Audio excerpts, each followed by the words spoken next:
Hello everyone and welcome back to the video. Today we're going to be reviewing a very special game in which we see the Viper going up against the Cumans from Mr. Yo. And the Cumans in particular on Gold Rush were a very highly contested civilization on Warlords. So in the $50,000 tournaments. And it was basically picked or banned. It was considered to be, if not the best civ, at least the top three, one of the top three best civs on this map Gold Rush. And it's due to its ability to go for the 2TC boom while getting some pressure to contest the middle. And then going into Castle Age, it also had options like Step Lancers and Light Cav, Knights, all the good things that get the map control back. And then Kipchucks, of course, being a very powerful unit. But in this game, the Viper shows us how to deal with the Cumans. And let's go ahead and play the video here, play the game, as we go ahead and analyze exactly how he dealt with the Cumans in basically 20 minutes, which was very shocking. The crazy thing about this for me personally as a player and competitor is the fact that I have a lot of trouble going up against Cumans myself in tournaments, and I tend to ban the civ more often than not myself. Like if you guys watch my tournament games, you know that I'm banning Cumans very often, and I consider Mr. Yo to be one of the best Cuman player ever. Or maybe even the best Cumans player. It's between him and Tauto, to be honest. So we've got the Viper playing with the Portuguese in this one. And like I said, the map is Gold Rush. There's a lot of gold in the center. And players definitely want to contest this in the mid game. Map control is very important. Of course, you do have some gold and stone at home. But it's not enough to take you towards like, the end game. It's just enough to kind of get you going. It'll last you to like early imp. And then after that, you really have to start getting some of that middle gold. Or else you're going to, probably suffer quite a lot. And now, of course, Portuguese in their own right are a pretty solid civilization from the Viper, but they weren't really a civilization that were picked a whole lot on Gold Rush. It's kind of like a rogue pick here. Portuguese were highly contested on other maps, but on Gold Rush they were kind of deemed an okay civ at best. They do get really nice bonus from the berries, but and obviously gold units being discounted. But overall, they didn't have that mobility that other civs had with strong light cav, camels, etc. Crossbows on this map is really hard because the distance is just very large. Crossbows usually kind of got kited away, and well, cav archers weren't really that popular, and especially not with Portuguese. So it is a bit of a rogue pick, but it's definitely not a bad one. And here we see Viper developing early on with some deer and some boar. And let's talk about what the Cuman strategy is here for a second as well. So Mr. Yo with the Cumans basically wants to up as fast as possible here. And this is to get access to the 2TC boom that makes the Cumans so strong. And he actually hits a really nasty 18 pop no loom with the Cumans. This is an extremely tight build order and one that's very hard to pull off. And so Yo casually pulls it off with 0 ILTC. Look at how good these players are. So Mr. Yo is going to go up pretty much as fast as humanly possible, without sacrificing anything else, and he's going to look to go for the 2TC boom. However, that is not the only thing the Cumans can do. They can also play scout pressure. They can play archer pressure plus ram forward. So they've got a couple of surprise options, and I would say the most common option is the 2TC boom or the 2TC boom followed up with like a tower rush or like some scouts or archers. And so, although it looks like he's just going to go for the predictable strategy, which is the 2TC boom, he actually has a lot of offensive capabilities as well, and he's not afraid to use them. So knowing this, of course, Viper is very familiar with Cumans himself.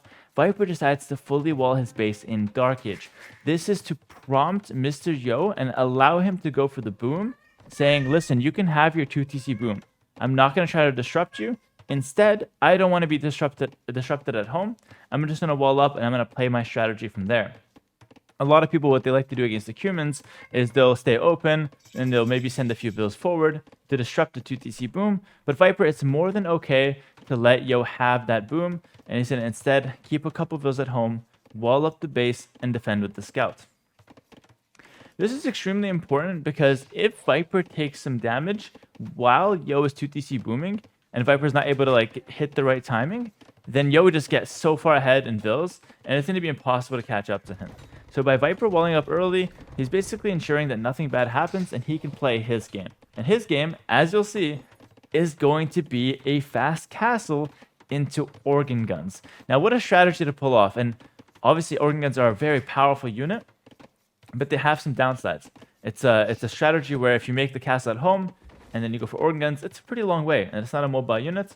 So by the time you get to the other side, things might get a little complicated. Your opponent might be, completely fine and able to defend. Another downside to organ guns is, of course, they need the castle, which puts you a little bit further behind in your development, and so naturally, Cuman player will be up a lot of vills. This is what Mr. Yo decides to do.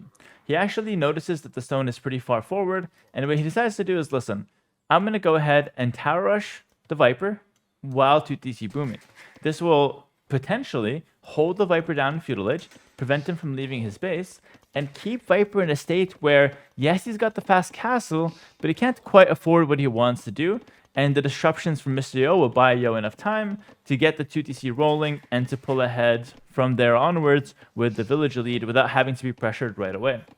It's a very common tactic with modern day Cumans, and it's one that's been made pretty popular recently. And so what Yo is doing here is nothing new, but it's actually very good, and he does it beautifully. He's going to go forward to the 5 vills and land a tower directly on the stone. Slightly better would have been to do it right here. Tower on the wood and stone, just to harass Viper a little bit more. But of course, you can't really fault Yo because Yo didn't know that Viper's taking the wood line, and so he really just wanted to focus on the stone. In fact, he didn't know Viper was taking stone. He just assumed that he would be. And so this is actually a really interesting read, like really impressive read from Mr. Yo. And here's the situation now. Viper's going to go up with Blacksmith, with Market. He's going to get forced off the stone. Doesn't have enough for a castle. Remember when we said Yo's going to disrupt him? This is what we're talking about. Not enough stone for the castle. And Mr. Yo back at home, pulling ahead. He's got a 6 villager lead, and it's going to continue to extend from here onwards. And Viper's going to be in a pretty tough position because he doesn't have a solid strategy at this point. He is kind of in the middle of a strategy where he wants to go up and make a castle, but now he's forced off stone, and so he's forced to adapt. He's having to adapt his strategy a little bit. Well, the adaptation Viper makes is simple. He's going to go very heavy on gold and probably use the market to buy the remaining stone and still commit to the castle drop. A lot of people, when they get forced off stone, they say, okay, listen, my other stone's out here. Maybe I'll just give up on the castle drop. But Viper knows he needs the castle drop. It is the only way back into this game. He needs to make sure he's able to get the organ guns to have a chance at winning this game. Yo goes for another tower, further forcing Viper off key resources, this time the woodline. But Viper's got the berries, and the berries, of course, were big brain here. We know that the berries from Portuguese generate some wood, and so going straight onto the berries gets him a little bit of wood income, and he's actually got a second lumber camp over to the side as well. So he's not too concerned about losing this woodline at all, and he's more than fine playing it out from here. Meanwhile, Mr. Yo is still kind of idling these 5 villagers, and so as long as Viper doesn't take that much damage, he should still be in a decent position. We can already see Viper trying to buy some of the stone here, and he's going to then look to make a castle. The question is, does he make it at home to clear up the towers, or does he go forward with it? At this point, going forward is not really possible because, of course, the pressure is just too hard, and so a defensive castle is more than likely. Something like a castle right here or right here would be probably what Viper will go for at the start of castle. Of course, the follow-up to the castle drop, a lot of things can happen, and usually we see players start by just creating their unique unit and then deciding what to do afterwards. And so here's going to decide where to place the castle. Right here, I guess, makes the most sense. Yep, there it goes. And that's going to be kind of at the front of his base. We'll clear up both towers. And it's going to allow him to make organ guns. Ooh, slight mistake. Probably the first mistake of the game. Viper losing a villa to the towers. It was a good play from Yo, though. And right away, Viper's going to go with a monastery. This is another crucial part of the game because Viper can't really just justify going for another town center. He could have bought another 100 stone if he wanted to and went for a town center here. But what's the problem with that? He's already down 20 vills. So there's no point of trying to boom your way back into this. Viper can never catch up to Yo's economy, which is at this point flourishing, except if he does damage to Mr. Yo. So Viper, instead of trying to add economy right now, he's going to go all in to try to pressure Yo, and he'll think about economy. He'll think about economy later on.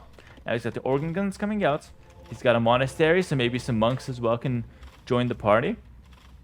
And he goes directly over to the stone.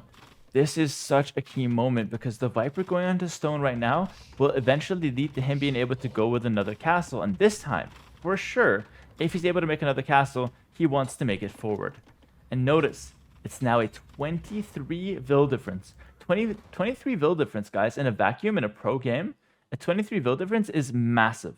Yo is almost at double the vill count of Viper, and it's only at 15 minutes of the game. And so these are some crazy, some crazy numbers to be looking at. Of course, Viper does have full map control, and so he's gonna have to use that to try to pressure Yo and disrupt him enough to where the 20 vills won't actually matter. Yo knows this is gonna happen. Of course, Yo's no slouch. He's gonna go ahead and wall up his base, tower at the gold, and he's going to go ahead and make a double stable transition, and he wants to play towards either knights or step lancers, most likely, to deal with the organ guns. Now, usually organs are pretty good against cavalry, but if the cavalry player has an extra 20 vills, potentially enough cavalry can overrun the organ guns. This is where the Viper makes a critical move. He's going to start by picking up the relics with the monks, and going heavy on stone, he's going to plan to go for a forward castle. Think about how this game plays out without a forward castle. Viper's got a few organs. He can't break into the enemy base. Yo goes castle, clears up the organs. He's up 20 vills. Game is over. So the only win condition from Viper is to go for this forward castle, and he's read the game perfectly. Not going with a few on stone to get there eventually. He goes heavy on stone and actually runs the vills earlier than having enough, on stone to make the castle, because he recognizes how important it is to get the castle at the right time. Sends 6 villagers right away, has a couple monks forward, doesn't greed to pick up extra relics, just takes a couple and that's it. The rest of the monks will be going forward because he knows he's got to support that castle. Super important timing, and let's see how it plays out. Yo goes up, makes a siege workshop on, in feudal age on the way up, makes a mangonel right away, going for a couple step lancers as well. Step lancer siege in theory should be a good counter, but in comes the Viper. Now he's got all 10 vills. He actually sent more from his town center, by the way.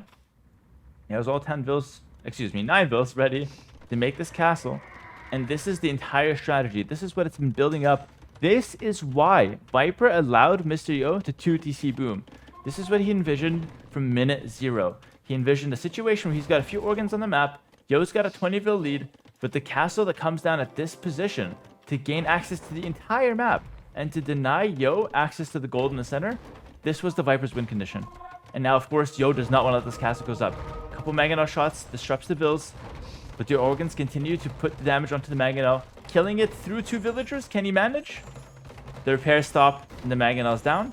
And we suffer a couple organs as losses, but we've got the monks to deal with the step lancers. Yo's going to go for a defensive castle. He knows how important this position is, but Viper with 2 conversions, having the monks there, having the organ guns, and with the forward castle, there's nothing to stop Viper from winning this game, despite being 20 vills behind. He decides to split away from the mangonel as well, taking a couple vills losses, but it's no big deal because he's absolutely decimated Yo's villagers. And now the castle goes up, the mangonel is down, and look how the score flipped, and Yo's left with nothing better to say than GG, well played, respect for the sportsmanship on Yo's end. And the Viper with an absolute masterclass on how to defeat the Cumans in a tournament game. Absolutely amazing game. Love to see it. And it was a great pleasure to review this game as well, because it showed how to deal with the Cumans and how to play towards your win condition, which the Viper did beautifully in this game.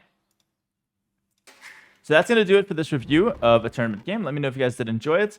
I personally loved going over this one because, as for me, I personally struggle against the Cumans quite a lot.